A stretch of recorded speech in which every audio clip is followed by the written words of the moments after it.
Hello guys and welcome back to my channel सिर्फ IAS. तो ये है विजन आईएएस की करंट अफेयर पीटी 365 का पॉलिटी एंड कॉन्स्टिट्यूशन की मैगजीन का पार्ट 10 2022 की पीटी है। हम उसे आराम से कर रहे हैं और आखिरी में मैं एक सिंगल पार्ट बना के पूरा डाल दूंगी ताकि आपको कोई दिक्कत नहीं होगी। आइए शुरू करने से पहले चैनल को सब्सक्राइब कर लीजिए, बेल आइकन को प्रेस करिए ताकि आपको रेगुलर अपडेट्स मिलती रहें। तो ये आज जो हम टॉपिक पढ़ेंगे वो पढ़ेंगे ट्रिब्यूनल्स का। क्यों रहा न्यूज़ में, थोड़ा सा पहले ये जानते हैं। देखिए, पार्लियामेंट ने पास करा tribunal reforms, rationalisation and condition of service act 2021। ठीक है, इसलिए आ गया ये खबरों में। अब फर्स्ट तो ज़रूर मेरा बनता है कि मैं आपको ये बताऊं कि एक्चुअली में ये एक्ट क्या है। तो ये एक्ट पुराना वाला जो था, tribunal reforms, rationalisation and condition of service ordinance 2021, उसको रिप्लेस करता है।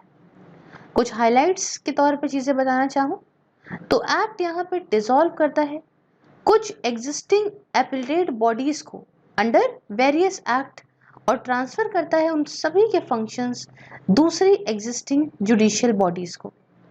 इसके अंदर आपका सिनेमेटोग्राफ एक्ट आता है, कॉपीराइट एक्ट हो गया, customs act, patents act, airport authority of India act, the trademark act and geographical indication of good registration and protection act. तो ये सब आएंगे इसके अंदर। जो ये यहाँ पे कुछ मैंने जैसे बताया कि ये जो एक्ट है नया वाला जिसका नाम है tribunal reforms, rationalisation and condition of service act 2021, ये क्या करेगा, डिसॉल्व करेगा एग्जिस्टिंग एब्रोटेड बॉडीज को कुछ, और यहाँ पे जो अंडर वेरियस एक्ट्स हैं और इन सब के फंक्शन को ट्रांसफर करेगा एग्जिस्टिंग जुडिशियल बॉडीज में। ठीक है, और सब कुछ मैंने बता दिया। अच्छा, जो टर्म ऑफ ऑफिस होगा ना चेयरमैन का, मतलब चेयरपर्सन बोलेंगे ना, औरत भी हो सकती है आदमी भी हो सकता है, तो जो टर्म ऑफ ऑफिस होगा चेयरपर्सन का और मेंबर्स का ट्रिब्यूनल के, ये 4 सालों का होगा, याद रखिएगा दोस्तों। और subject to upper age limit जो 70 ईयर्स रखी गई है चेयरपर्सन के लिए और 67 रखी गई है दूसरे मेंबर्स के लिए, याद रखिएगा। तो मतलब जो पहले आ जाएगी उस बेसिस पे यहाँ रिटायरमेंट हो जाएगा। इसके पहले क्या था दोस्तों कि सुप्रीम कोर्ट ने यहाँ पे स्ट्रक डाउन करा था सेक्शन नंबर 184 को फाइनेंस एक्ट 2017 के, जो कहता था कि टेन्योर ये जो 4 सालों का है मेंबर्स के लिए, एंड ये कॉन्ट्रैरी था in principles of separation of powers पे, इंडिपेंडेंस ऑफ जुडिशरी पे और आर्टिकल 14 पे कॉन्स्टिट्यूशन ऑफ इंडिया के। तो एक्ट यहाँ पे कहता है कि एक जो इंसान है वो एटलीस्ट 50 साल का हो अपनी एज में, अगर इसे एलिजिबल होना है अपॉइंटमेंट के लिए चेयरमैन के तौर पे या फिर मेंबर के तौर पे। तो मिनिमम लिमिट क्या बताई गई है, 50 साल। अब इसके अलावा यहाँ पे आप दोस्तों देख सकते हैं कि क्या रिकमेंडेशन थी स्वरण सिंह कमेटी की। यहाँ थोड़ा देखिए, आप देखिए, constitutional administration body, neither court nor executive body. देखिए ट्रिब्यूनल, हाँ प्रॉपर लिखा हुआ है, अबाउट फीचर्स कॉन्स्टिट्यूशनल बेसिस। मैं सब कुछ बताने वाली हूँ आपको, इसके बारे में बात बताती हूँ ट्रिब्यूनल्स के बारे में। तो एक कॉन्स्टी जुडिशियल एडमिनिस्ट्रेटिव बॉडी होती है, ना ही कोई कोर्ट ना ही कोई एग्जीक्यूटिव बॉडी है। ठीक, उसके बाद यहाँ पे कॉन्स्टिट्यूशनल बेसिस क्या है इसके, इंसर्ट करी गई है via 42nd constitution amendment act 1976। जानते हैं, बहुत इंपॉर्टेंट है। कैसे ये इस एक्ट के थ्रू डाली गई है, दो यहाँ पे चीज़ों को ऐड करके, दो आर्टिकल्स को डाल के, 323A और 323B को डाल के। 323A कहता है दोस्तों एडमिनिस्ट्रेटिव ट्रिब्यूनल और 323B कहता है दोस्तों फॉर अदर मैटर्स। अब फीचर्स की बात बताऊं तो ये गाइडेड है by the principles of natural justice and power है इसके पास सिविल कोड की। ठीक है, इतना समझ में आ गया आपको कि ट्रिब्यूनल्स क्या है क्या नहीं है। आगे बढ़ा जाए दोस्तों। आगे नेक्स्ट टॉपिक कहता है मीडिएशन बिल 2021। क्या है ये मीडिएशन बिल 2021, न्यूज़ में क्यों रहा, पहले ये जानते हैं। देखिए, बिल को रिसेंटली इंट्रोड्यूस करा गया है राज्यसभा के अंदर और रिफर करा गया है स्टैंडिंग कमेटी को। तो इसी के साथ बिल इंटरेस्टिंग हो जाता है और जानेंगे हम इस बिल के बारे में कुछ बातें। देखिए दोस्तों, बिल जो है चाहता है, यहाँ पे क्या कर रहा है, प्रमोट और फैसिलिटेट करना चाहता है मीडिएशन को, खासकर जो बिचौलिए होते हैं ना, बिचौलिए समझ रहे हो, मीडिएशन। अब यहाँ पे मैं बताती हूँ और अच्छे तरीके से, स्पेशली इंस्टीट्यूशनल मीडिएशन, ताकि यहाँ पे जो भी डिस्प्यूट्स हैं उन्हें रिजॉल्व करा जा सके कमर्शियल या कोई दूसरे तरीके से, या इन्फोर्स करें मीडिएटेड सेटलमेंट अग्रीमेंट को। यहाँ पे दो लोगों में डिस्प्यूट है, मीडिएशन हो जाए और जल्दी सॉल्व हो जाए। मेन मुद्दा मोटा मोटा ये समझ लीजिए। ये कहता है, ये प्रॉमिस करता है कि हम एक इफेक्टिव डिस्प्यूट रेजोल्यूशन प्रोसेस लेकर आएंगे जिससे ईज ऑफ डूइंग बिजनेस अच्छा होगा देश के अंदर, क्योंकि आप जानते हैं कि डिस्प्यूट की वजह से बड़ी दिक्कत होती है। आज के टाइम पे यहाँ पे कोई ऐसा कॉम्प्रिहेंसिव लॉ नहीं है जो गवर्न करता हो अलग अलग एस्पेक्ट्स को एडीआर के। एडीआर मैं बताऊंगी, इसका फुल फॉर्म दोस्तों होता है ऑल्टरनेटिव डिस्प्यूट रेजोल्यूशन। हाँ, इस मैकेनिज्म के कोई भी अभी देखा जाए तो कोई कॉम्प्रिहेंसिव लॉ गवर्न नहीं कर रहे हैं। हाँ, although they find mention in various existing laws, है ना, बहुत सारे अभी के लॉज में इनका मेंशन आपको देखने को जरूर मिलेगा, लेकिन अभी कुछ ऐसा कॉम्प्रिहेंसिव लॉ नहीं है जो गवर्न करता हो एस्पेक्ट्स को एडीआर के। तो इस बिल के फीचर्स क्या होंगे आपको समझा देती हूँ कि एक मीडिएशन काउंसिल ऑफ इंडिया को एस्टैब्लिश करना, एक मैंडेटरी प्री लिटिगेशन मीडिएशन और सेटलमेंट हो जो मैंडेटरी हो, उसके बाद ड्यू रिकॉग्निशन हो ऑनलाइन मीडिएशन का, उसके साथ यहाँ पे एक कम्युनिटी मीडिएशन भी प्रोवाइड करा जा सके, इसमें कम से कम 180 दिनों का पीरियड हो कंप्लीट करने के लिए इस मीडिएशन प्रोसेस को, और मीडिएशन फंड मिले। तो ये तो कुछ बातें हो गई इस के फीचर्स की। अब थोड़ा सा मैं एडीआर के बारे में बताती हूँ आपको। एडीआर का मतलब होता है दोस्तों ऑल्टरनेटिव डिस्प्यूट रेजोल्यूशन, या एडीआर आप कह सकते हो कोई ऐसा तरीका किसी भी डिस्प्यूट को सेटल करने का जो कोर्ट रूम के बाहर हो जाए। एडीआर आप कह सकते हो कि अर्ली न्यूट्रल इवैल्यूएशन, नेगोशिएशन कर लिया कि चलो ठीक है तय तोड़ कर लेते हैं, खत्म करते हैं। काउंसिलेशन हो गया, मीडिएशन हो गया कि चलो हम बिजाउल करा देते हैं, आप बताओ क्या दिक्कत है, आप बताओ आपकी क्या दिक्कत है, सॉल्व करते हैं। और आर्बिट्रेशन, अब आर्बिट्रेशन क्या होता है ये समझाती हूँ। देखिए, आर्बिट्रेशन एक ऐसा प्रोसीजर है जिसमें जो डिस्प्यूट है इसे सबमिट करा जाता है एक एग्रीमेंट के द्वारा, पार्टीज एक एग्रीमेंट के थ्रू पार्टीज के द्वारा, ठीक है, मतलब submitted by agreement of the parties to one और मोर आर्बिट्रेटर्स। ये प्रॉपर एक या एक से ज्यादा आर्बिट्रेटर्स को ये दिया जाता है, हाँ, एग्रीमेंट के तौर पर, who make a binding decision on the dispute. ठीक है, प्रॉपर एक ऐसा डिसीजन ये आर्बिट्रेटर्स देंगे। दो पार्टी हैं, दो पार्टी गई आर्बिट्रेटर या आर्बिट्रेटर्स के पास में, और उन्होंने कहा कि भाई ये बात है, तो वो जो भी डिसीजन देंगे वो बाइंडिंग होगा दोस्तों, याद रखना। इन पार्टीज को फिर कुछ और नहीं मिलेगा, ये पक्का इनको मानना पड़ेगा। ये हो गया आर्बिट्रेशन। फिर मैंने देखिए एक नाम लिया था यहाँ पे कॉन्सिलिएशन का। तो कॉन्सिलिएशन क्या है? एक वॉलंटरी चीज है, अपनी मनमर्जी की, फ्लेक्सिबल है, कॉन्फिडेंशियल है और इंटरेस्ट बेस्ड प्रोसेस है। इसमें यहाँ पे पार्टीज इसका यूज करके यहाँ पे जो भी डिस्प्यूट सेटलमेंट है चाहती हैं वो कर सकती हैं। इसमें असिस्टेंस मिलती है एक न्यूट्रल थर्ड पार्टी की, जिसे कॉन्सिलेटर कहते हैं। मान लो ये एक डिस्प्यूटेड पार्टी है, ये दूसरी डिस्प्यूटेड पार्टी है, ये बीच का एक बंदा जो न्यूट्रल है, ना इसकी साइड है ना इसकी साइड है, वो बीच का संविधान मतलब जो भी वो है समाधान निकालता है। ठीक है, जब ये रेडी हो जाती है तो डिस्प्यूटिंग पार्टीज यहाँ पे कॉन्सिलेटर से पूछती है कि आप एक नॉन बाइंडिंग सेटलमेंट प्रपोजल दीजिए। तो ये इसमें क्या है, आर्बिट्रेशन में देखिए जो भी बीच वाला बोलेगा आर्बिट्रेटर वो मानना पड़ेगा पार्टी को, बाइंडिंग होता है। लेकिन इसमें दोनों पार्टी इससे पूछेंगी, अगर बात समझ में नहीं आएगी तो ये नॉन बाइंडिंग है, कोई जबरदस्ती नहीं है, ये लोग माने। और तीसरा ये मैंने मीडिएशन के बारे में बताया था। ये एक ऐसा प्रोसीजर है जिसमें न्यूट्रल इंटीमेडिएटरी, मतलब ये जो बीच वाला बंदा है वो न्यूट्रल है, किसी की साइड नहीं है। तो ये मीडिएटर, यहाँ पे मीडिएटर्स को कहेंगे बिचौलिया जिसको कहते हैं ना, ये मदद करता है पार्टीज में कि एक ऐसा कुछ चीज निकाली जाए जो म्यूचुअली सेटिस्फैक्ट्री सेटलमेंट हो। ये भी मान जाए इस बात पे, ये भी मान जाए इस बात पे। उसके बाद इस सेटलमेंट को रिकॉर्ड करा जाता है एक इन्फोर्सेबल कॉन्ट्रैक्ट के माध्यम से, और as a matter of principle mediator जो है वो रिफ्रेन होता है from making any non binding settlement proposal.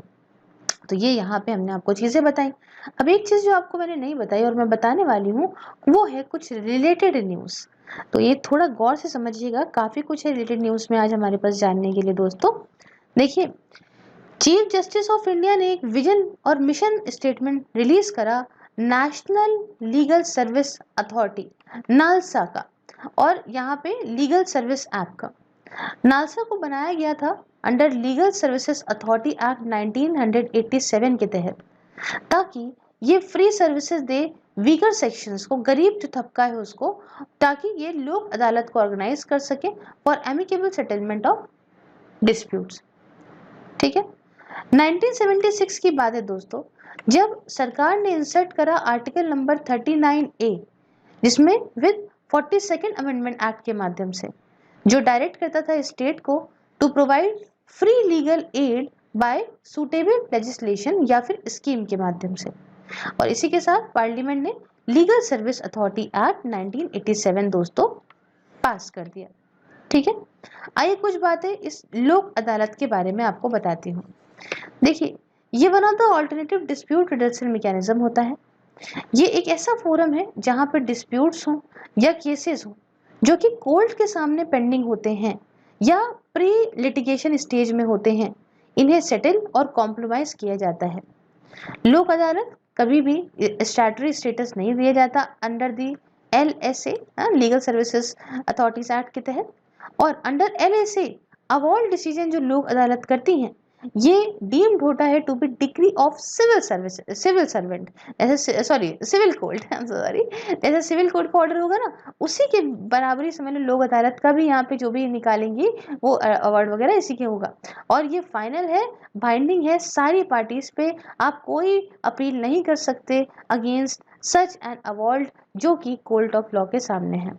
यहाँ पे कोई भी कोल्ड फी नहीं दी जाती है जब कोई मैटर लोक अदालत के अंदर फाइल किया जाता है।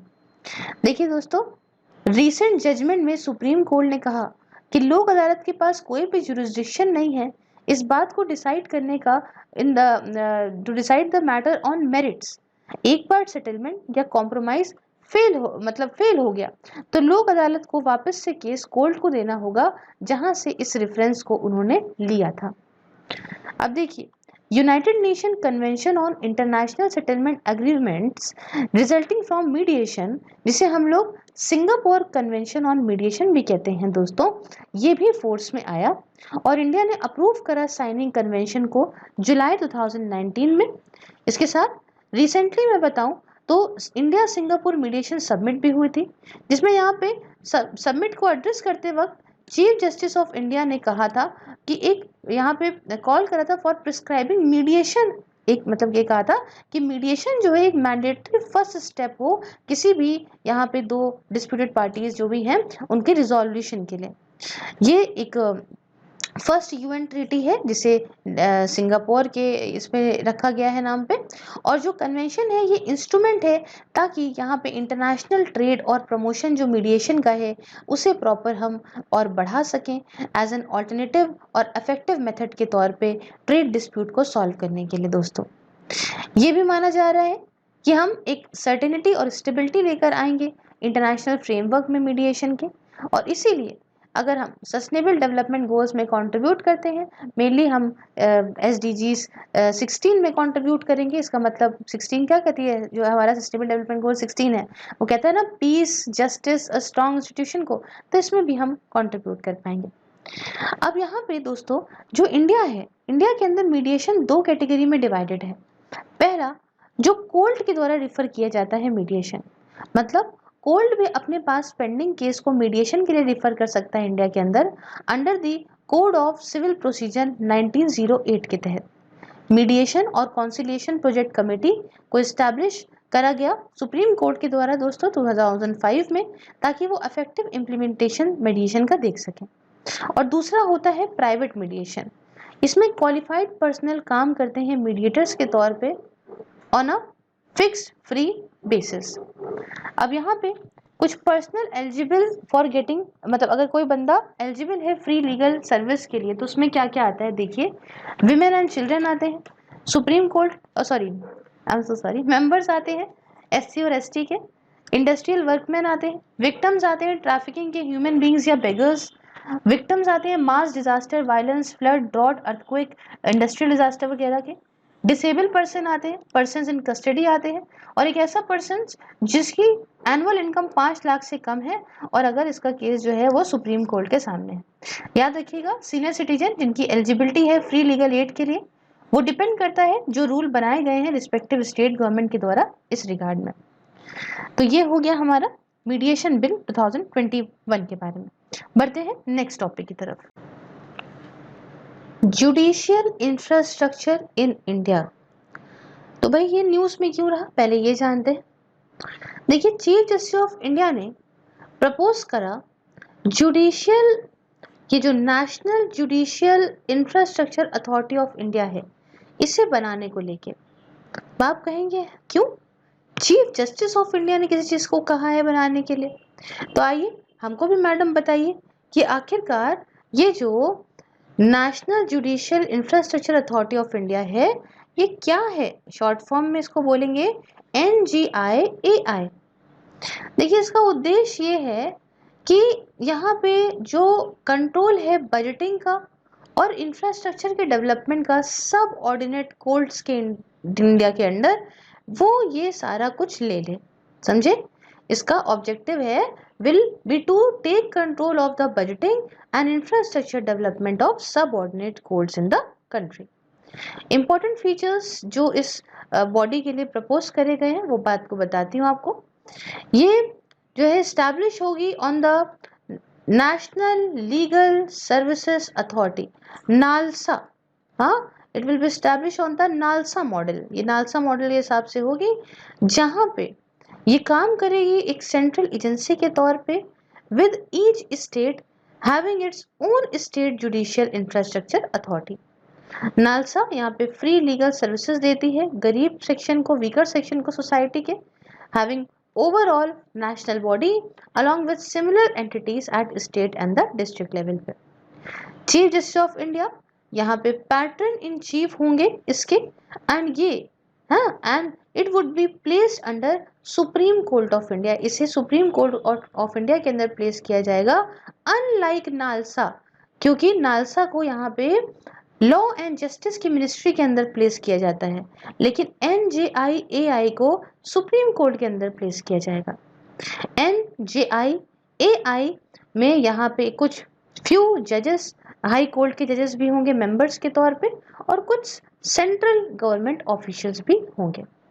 अब यहाँ पे चार्ट के माध्यम से कुछ चीजें देख लीजिए, कुछ दूसरे स्टेप्स जो सरकार के द्वारा लिए गए हैं जुडिशियल इंफ्रास्ट्रक्चर को और मजबूत बनाने के लिए, वो आपके सामने है। जैसे कि ई-कोर्ट मिशन मोड प्रोजेक्ट, ताकि ICT इनेबलमेंट हो सके डिस्ट्रिक्ट और आपका सब ऑर्डिनेट कोर्ट्स में, है ना। कंप्यूटर की बहुत ज़रूरत है, टेक्नोलॉजी की। उसके बाद scheme of fast track special courts, launch of Gram Nyayalaya online portal और डेटा गवर्नेंस क्वालिटी इंडेक्स, ताकि डेटा प्रिपेयर्डनेस को प्रॉपर जो है वो एक्सेस किया जा सके। इसमें अभी खत्म नहीं हुआ है, इसमें और भी चीजें हैं जानने को। एक ये कि centrally sponsored scheme for development of infrastructure facilities for judiciary. अब ये देखिए, इसका उद्देश्य क्या है। उद्देश्य ये है दोस्तों कि हम स्टेट गवर्नमेंट को असिस्ट करेंगे एक अच्छी कोर्ट की बिल्डिंग बनाने में, रेजिडेंशियल क्वार्टर्स बनाने में जुडिशियल ऑफिसर्स के लिए सारी स्टेट्स और यूटीज में। यूनियन गवर्नमेंट ने रिसेंटली यहाँ पे स्कीम को 2021 से 2026 के पीरियड के लिए एक्सटेंड किया है। असिस्टेंस जो दी जाएगी स्कीम के अंदर, इसके अंदर फंड्स भी आएंगे इम्प्लीमेंट करने के लिए ऑफ द ग्राम न्यायालय की स्कीम को as a part of national mission for justice delivery and legal reforms. Gram Nyayalaya या विलेज कोर्ट्स ये स्टैब्लिश करे जाएंगे अंडर ग्राम न्यायालय एक्ट 2008, हाँ, ताकि यहाँ पे फटाफट से स्पीडी और इजी एक्सेस मिले जस्टिस सिस्टम का गांव में भी, देश के अंदर। अब ये जो NMJDLR है, that means national mission for justice delivery and legal reforms, इसको सेटअप किया गया था 2011 में, ताकि हम जस्टिस का एक्सेस और बढ़ा सकें बाय रिड्यूसिंग द डिलेस और एरर्स जो कि सिस्टम के अंदर होते हैं। आई होप आपको ये पूरा टॉपिक समझ में सही से आ गया होगा। अब आते हैं नेक्स्ट टॉपिक की तरफ, जो कहता है लाइव स्ट्रीमिंग कोर्ट के केसेस की। बहुत इंटरेस्टिंग है। देखिए, फिलहाल न्यूज में क्यों रहा ये जानते हैं।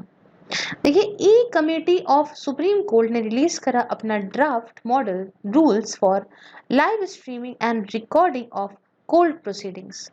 तो अब कुछ बातें जानेंगे हम लाइव स्ट्रीमिंग के बारे में केसेस की। देखिए, Swapnil Tripathi versus supreme court of India 2018 के केस में सुप्रीम कोर्ट ने अपनी मंजूरी दी थी कि आप कोर्ट की जो है प्रोसीडिंग्स को लाइव स्ट्रीम कर सकते हो, ये कह के कि लाइव स्ट्रीमिंग की जो प्रोसीडिंग्स है वो पार्ट होंगी राइट टू एक्सेस जस्टिस का under article number 21 of the constitution. Court की प्रोसीडिंग को पब्लिश करना is an aspect of article number 129 as per which supreme court एक कोर्ट ऑफ रिकॉर्ड होता है। तीसरी बात, कुछ हाई कोर्ट जैसे कि Gujarat high court already allow करता है ऐसी लाइव टेलीकास्ट को कोर्ट की प्रोसीडिंग्स की। तो अब कुछ की प्रोविजंस के बारे में बताना चाहूंगी मैं इस ड्राफ्ट रूल्स के। पहला, ऐसे केसेस जो मैट्रिमनी से रिलेटेड है, सेक्सुअल ऑफेंसेस से रिलेटेड है, जेंडर वायलेंस से रिलेटेड है, इन सब को लाइव स्ट्रीम नहीं किया जाएगा। बहुत सही बात है। दूसरी बात, यहाँ पे डिले होगा 10 मिनट का स्ट्रीमिंग में, तुरंत तुरंत कुछ नहीं होगा। जैसे अभी जो चल रहा है उसमें 10 मिनट लेट बाहर सामने वाले को समझ में आएगा स्ट्रीमिंग पे। तीसरी बात कि अनऑथराइज्ड यूसेज लाइव स्ट्रीमिंग का ये पनिशेबल होगा under Indian copyright act, information technology act and contempt of court के तहत। ठीक है, तो अब बात आती है यहाँ पे कुछ दूसरे प्लेटफॉर्म्स के बारे में to make judiciary more efficient and accessible. ये भी इंपॉर्टेंट है हमारे लिए जानना, तो हम समझेंगे। जैसे कि सुपेस या सुपास कह लीजिए आप, मतलब सुप्रीम कोर्ट का पोर्टल है for assistance in the court efficiency, that is SUPACE. ये एक एआई बेस्ड टूल है जो एक रेलिवेंट फैक्ट्स को कलेक्ट करता है और लॉस को यहाँ पे कलेक्ट करता है और उसके बाद इनको अवेलेबल कराता है जजेस को। ठीक है, दूसरा है यहाँ पे सुवास। सुवास ये एक न्यूट्रल ट्रांसलेशन है एआई बेस्ड टूल का जो ट्रांसलेट करता है सुप्रीम कोर्ट की जजमेंट को वर्नाकुलर लैंग्वेज में। उसके बाद आता है ई कोर्ट मिशन मोड प्रोजेक्ट। ये कॉन्सेप्चुलाइज किया गया था इस विजन से ताकि इंडियन जुडिशरी को ट्रांसफॉर्म कर सके by ICT enabled of court. और लास्ट में अगर मैं बात करूं तो fast and secure transmission of electronic record, जिसे हम लोग दोस्तों कहते हैं फास्टर सिस्टम, ताकि यहाँ पे अंडर ट्रायल्स को यहाँ पे इंश्योर कराएं, जो मतलब to ensure that under trials जो है वो यहाँ पे वो are not made to wait for days, ये बहुत दिनों तक रुके ना on and behind bars to be released because the certified hard copies of their bail orders were late to reach to the prison। ये हो जाता है ना, इसके लिए यहाँ पे जो है वो फास्टर है। क्लियर हो गई बात सारी। अब हम यहाँ पे कुछ दूसरी इंपॉर्टेंट न्यूज़ के बारे में जानते हैं दोस्तों, ये भी बहुत इंपॉर्टेंट है और बहुत सही भी है, नॉलेजेबल भी है। आइए दिखाती हूँ मैं आपको। सबसे पहला है powers of court under scheduled cases and the scheduled caste and scheduled tribes prevention of atrocities act 1989। ठीक है, SC and ST, इतनी बार केसेस बोल दो ना कि कास्ट को भी केसेस ही निकल जाता है कभी कभी, सॉरी फॉर इट। ठीक है, तो फिर बताती हूँ powers of court under SC and ST prevention of atrocities 1989, मतलब SC ST एक्ट के तहत। देखिए SC मतलब सुप्रीम कोर्ट ने कहा कि जो कोर्ट है वो यहाँ पे कॉश कर सकता है प्रोसीडिंग्स को SC ST एक्ट ऑफ को फॉर सर्टेन ऑफेंसेस। इन्होंने ये रूल करा कि इसकी जो पावर है अंडर आर्टिकल 142 या that of high court under section 482 of code of criminal procedure, ये इन्वोक की जा सकती हैं to quash proceedings under the SC ST act. उसके साथ आर्टिकल नंबर 142 अलाउ करता है सुप्रीम कोर्ट को कि वो किसी भी ऑर्डर को पास कर सकती हैं जिसको वो नेसेसरी समझे। ठीक है, तो ये चीज समझ रहे हो क्या है क्या नहीं है। टू डू कंप्लीट जस्टिस, ऐसे किसी भी ऑर्डर को पास कर सकती है जो उन्हें लगता है कि सही होगी कंप्लीट जस्टिस देने के लिए किसी भी केस में। और सेक्शन 482 कन्फर करता है सिमिलर पावर किसको, हाई कोर्ट को भी। ठीक है ना। अब एक चीज यहाँ पे समझ लीजिएगा, हाँ ये कॉश का मतलब जानते हैं क्या होता है, बहुत सारे लोग नहीं समझ पा रहे होंगे तो बता रही हूँ मैं।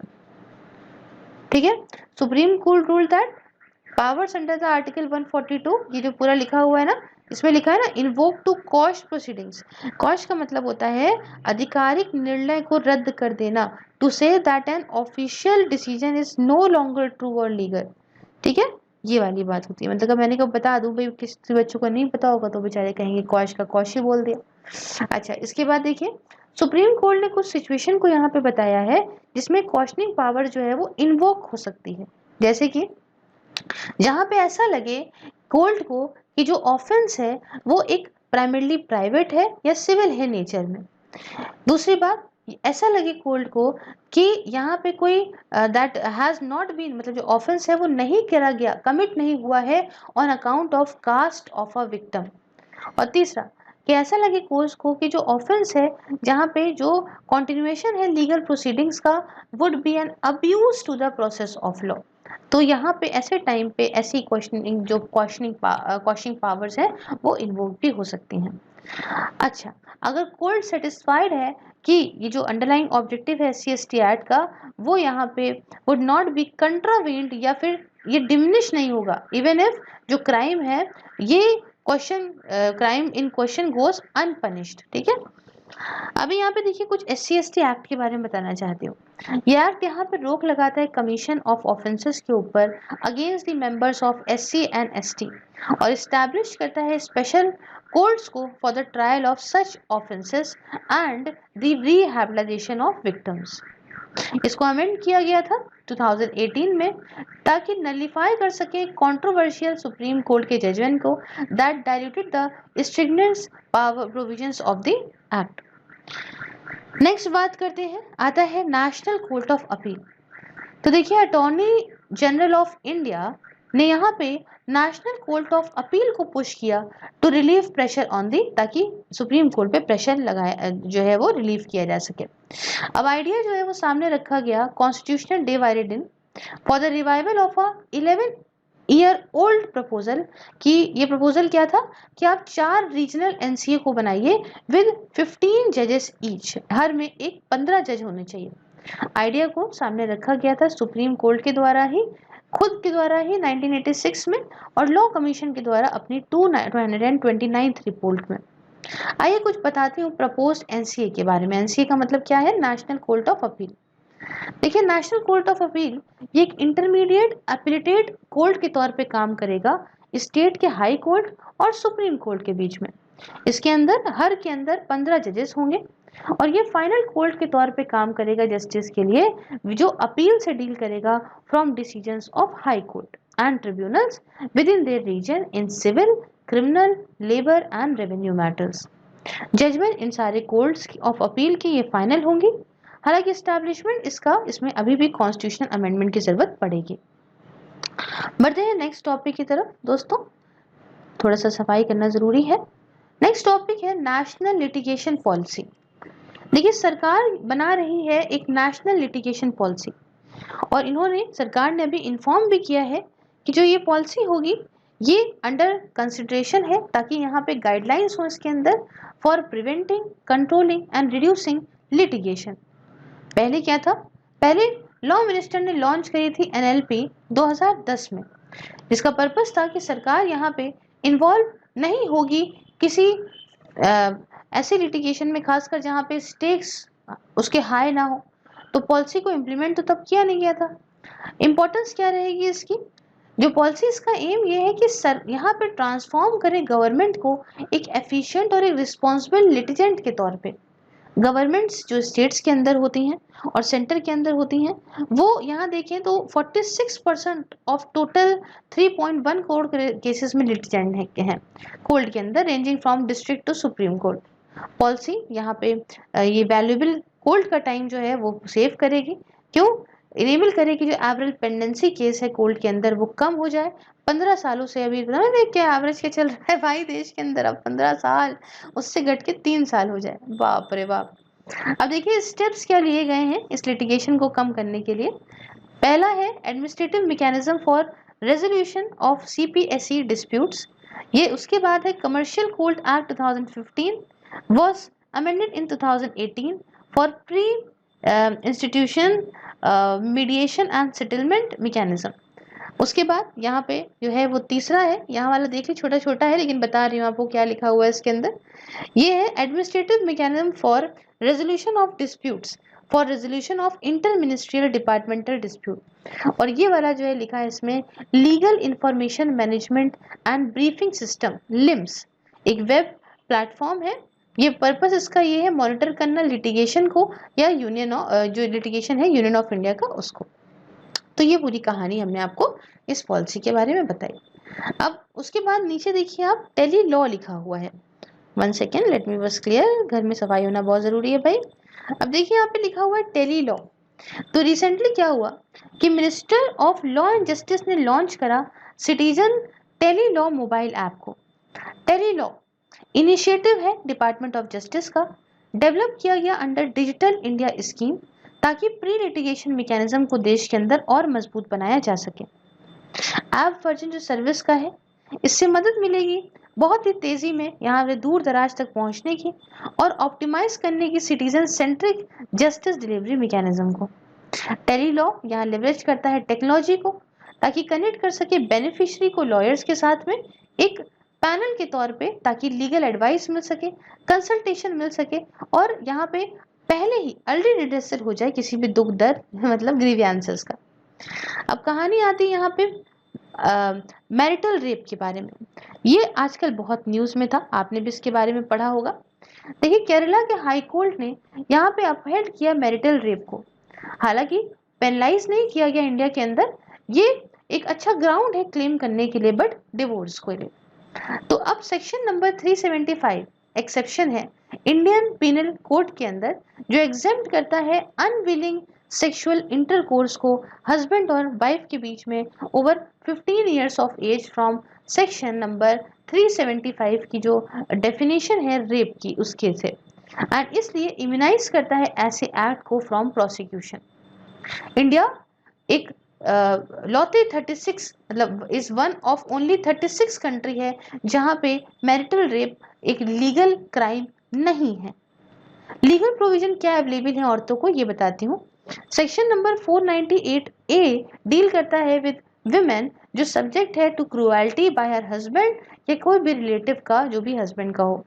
और दूसरा डोमेस्टिक वायलेंस एक्ट 2005 रिकॉग्नाइज करता है फोर्स सेक्सुअल एक्टिविटी को एक पनिशेबल चीज के तौर पे अंडर इंडियन लॉ। हालांकि मजिस्ट्रेट जो होगा अंडर द लॉ, इसके पास एब्सोल्युटली कोई भी पावर नहीं है क्रिमिनलाइज करने की ऐसे एक्ट हो कि of a man rapping his wife, neither can the man B sentenced. क्योंकि रीजन भी होते हैं ना, देखिए इसकी मामला क्या होता है ना, हर तरह से चीज़ों को देखा जाता है, सिर्फ एक नज़रिए से नहीं। क्योंकि बहुत सारी औरतें ऐसी हो सकती हैं जिससे इस लॉ के माध्यम से बहुत सारे ऐसे आदमियों को फंसा दे जिनकी कोई गलती ना हो, और जो एक चीज़ जो कमरे के अंदर हुई है उस पर कैसे ही कोई चीज़ डिसाइड करेगा, तो इस पर बहुत सारे सवाल उठते हैं। ठीक है, ये हो गया मैरिटल रेप। उसके बाद बात आती है मर्सी किलिंग्स की। देखिए मर्सी किलिंग एप्लीकेशन एक 9 साल के बच्चे की यहाँ रेस करी गई आंध्र प्रदेश के कोर्ट में। यूथेशिया इसका मतलब दैट इज मर्सी किलिंग।